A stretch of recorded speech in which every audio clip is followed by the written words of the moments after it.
Hello, I'm Fenland Fisherman and welcome to another fishing video.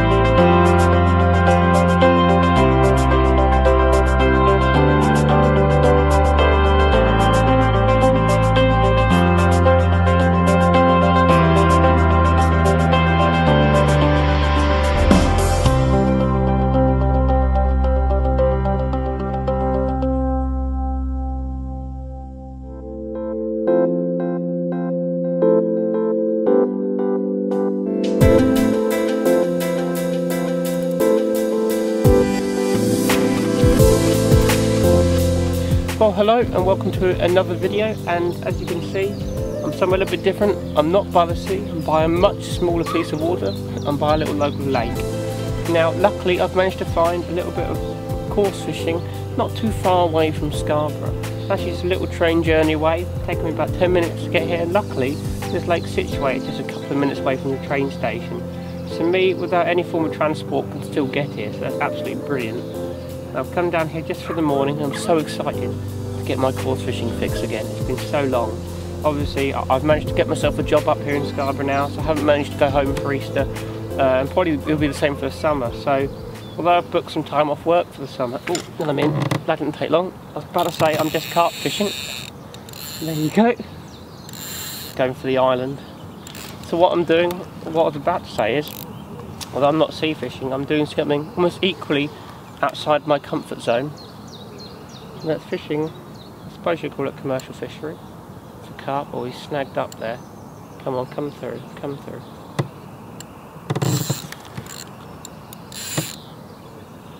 What's the arm? Well, that's interesting. There's a snag in the middle of the lake. I'll let it go slack and see if that helps. Yeah, so what I was trying to say anyway is that I'm doing something equally outside my comfort zone, and that's commercial carp fishing. Although as commercials goes, it's really quite a nice one. It's really sort of well lined with trees. It's certainly not barren. But you know what? I came down here last week to give it a recce before filming. Come on, get three. Who would have thought there'd be a snag in the middle there? Anyway, yeah, I came down here last week to do a recce just before filming, and I didn't actually manage to have anything. But then actually, if anything, that just spurred me on to come back. So I came back again to give it another go, and I've already had a little carp this morning. Literally been about 10 minutes. The tip just whacked around just then as I was talking to you, as you saw. And the fish seems to have either parted the hook in a snag, or he's fairly well wedged. I'm using barbless hooks though, so if I do snap off, be absolutely fine. I've adapted my method feeder rig that I'm using to be safe, like I would for my carp fishing. So again, that'll be absolutely fine. I'll take you through my rigs and stuff a little bit later, but it's bank holiday Monday at the moment. Again, I've got a day off work, and usually if I was on holiday I wouldn't actually go fishing on bank holidays, but because I'm at work now, I don't really have much choice. Right, I'm going to have to snap off this fish. Anyway, I think I'll bring this intro to an end, because it seems I don't know if I'm going to get this fish out. But what I'll do, I'll probably try and snap this, and then we'll recast and see if we can, hopefully I can do another one. Well, I'm into a fish at last. Kiting around now. I don't think it's a very big one, but I'm pretty sure it's a carp. For quite a lot of small bream and stuff since that fish you saw me lose earlier on. Did manage to get a tackle back actually, but unfortunately fish stayed in the snag. But I've got the hook back, so can't have been that bad. Bombing around in front of me now. Funny, these carps came in absolutely fine. Get under the rod tip and they fight away. But love catching fish that fight hard. That's a nice looking little mirror actually. Get the net under. Nice to give the old Avon quiver a bit of a go again. I haven't used it in ages.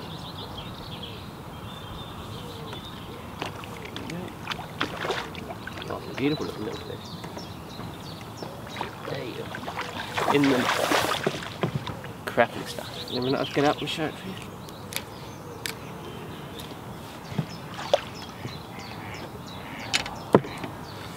That's a nice chunky little mirror, that one. Right, just unhooked her. The camera ran out of space in the car, so I had to stop, put the fish in the water and unhook it. But here you go, that's my second fish of the day. Probably slightly larger than the last one. Absolutely stunning little mirror carp, beautiful, lovely oranges and yellows on her. It's been such a long time since I caught a carp. Well, I had one this morning, but you know what I mean. Beautiful fish, very, very happy with that. Mint condition mouth actually, stunning. Gave a great fight on the old Avon quiver as well. Right, hopefully that's the start to many, many more fish. Let's put it back. Well, I'm into another fish, about half an hour after the last one. It's a little while, but this one feels a bit better. Well, I don't know, it's been a better fight at least. Just lost another one. Well, I think it's been two actually I've lost now. One hook pull and one actually snapped hook link, so it must have been quite a large fish I'd say, unless the hook link was damaged. I'm fishing 5 pound hydroflow hook link, and that stood up to a lot of things in the past, so fish do run 27 pounds in here, and there are 3 catfish as well, so you never know. It's coming in now.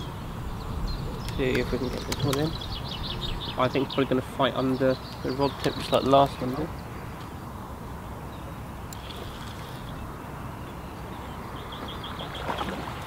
Ah, it's a little common. That's a ghosty.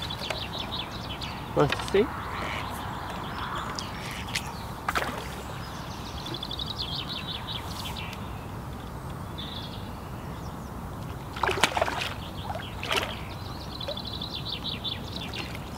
Beautiful looking fish. I'll hold it up to you once I've got it in the net.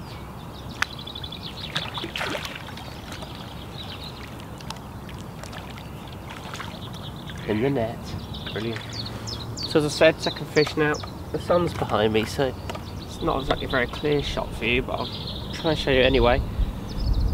It's a beautiful, beautiful wool. I've got the net below me, so if it does flip, I've got it. It's a stunning, stunning little ghosty there. And he's very lively. Don't know how big I'd say for that, about 3 pound, something like that. But it's a nice enough fish. Well, let's put it back.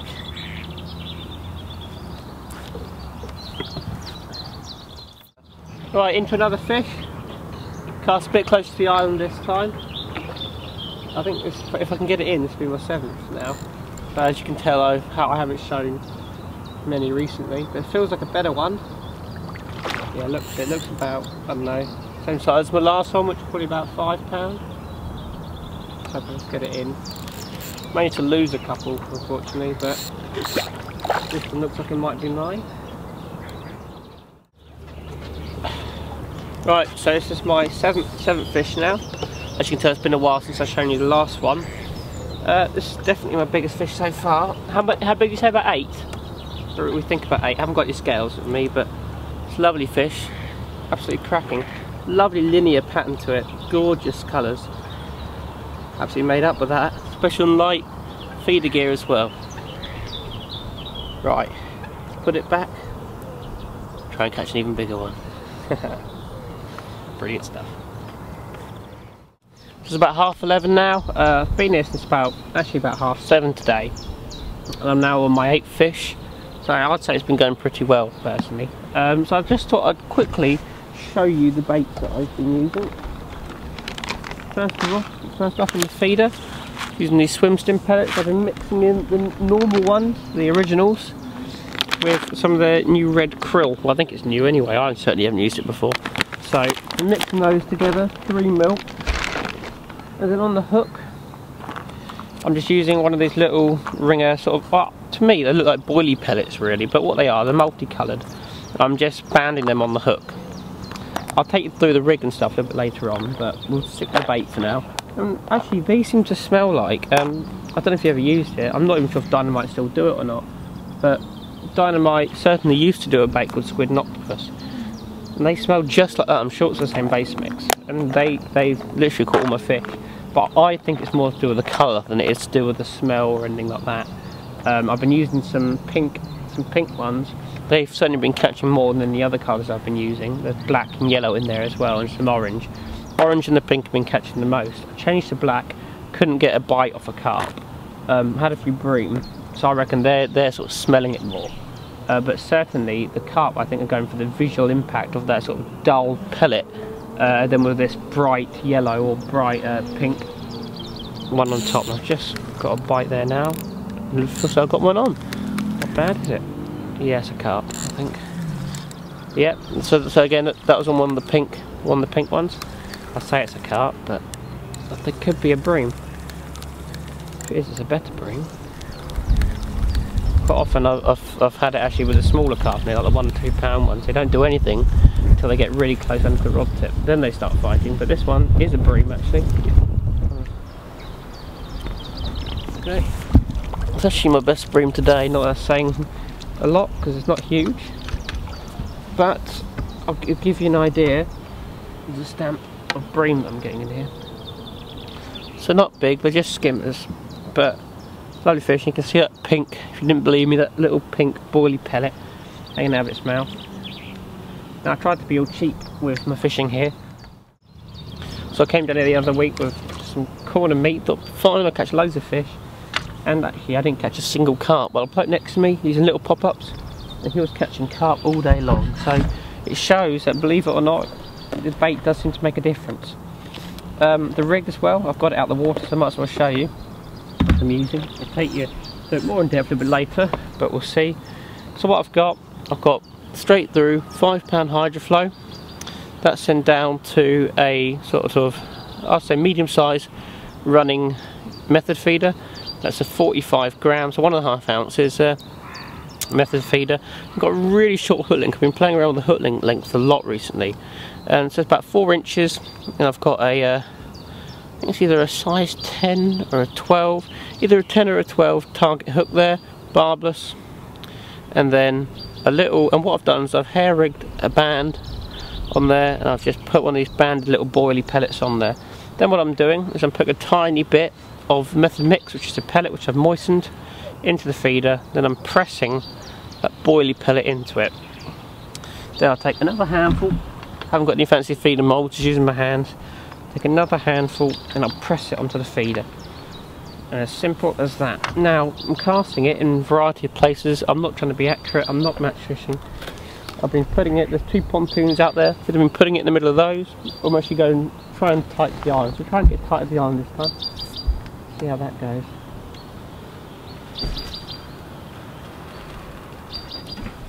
Not too bad if I say so myself.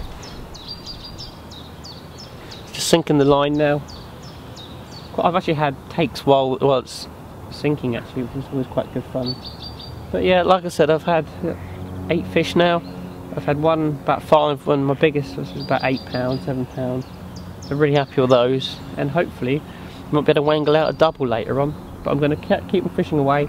Don't think this video is going to be too long, because if I show you all the fish you'll get bored. I'll just show you a few fish, and I'll show you my tactics now. Hopefully we'll catch a few more. It's certainly nice to have a bit of a break from a sea fishing anyway.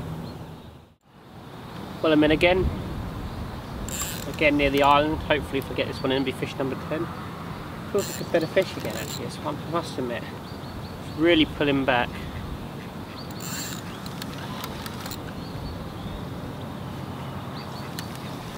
Promise between me and the island there's loads of snags, but I think I've got them over all of them now. Try and get it in. It's funny, you keep fishing away, and the tighter you get to the island, definitely the more bites you get. This morning it didn't matter, but it does seem to now. The old sun's up a bit. Yeah, it looks like a reasonable fish. I'm not sure now. Not, you know, but it looks absolutely stunning. So it looks like a fully plated mirror. Big scale. In the net. Brilliant. It is a fully scaled mirror as well. Right, so unhook it and I'll show them to the camera. Here we are. Lovely looking little fish. Problem is it's really quite lively like all the other fish I've had today. But stunning. Stunning looking little carp. Having a great day's sport, you know. This isn't my normal fishing, as you know, well, neither sea fishing, but thoroughly enjoying it. And you know, in terms of commercial lakes, it's quite a stunning little lake this. Lovely tree line, old pool, and these aren't, you know, little simmos, these are stunning fish. Look at this fully plated mirror. cracking. Can you imagine that at £20? Great fun. Right, let's put it back. So that's fish number 10 now, double figures. Not bad.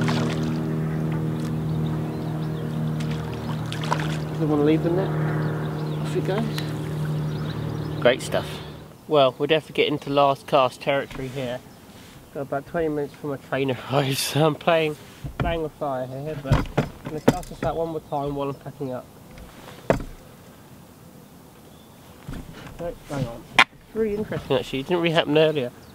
But as soon as that feeder hits the water, this huge sort of bubbling up and rising of fish in the water column, just where the feeder hits. And I'm sure there's a lot of fish out there. And what they're doing is they're feeding all the pellet which flies off the feeder when it hits the water. That's what I think they're doing anyway, that's what it looks like. Very interesting though. But literally as soon as the feeder hits the bottom, it's getting absolutely smashed to bits, whether it's by carp or bream or whatever, I don't really know, but it is getting smashed to bits by fish. At least I hope they're fish.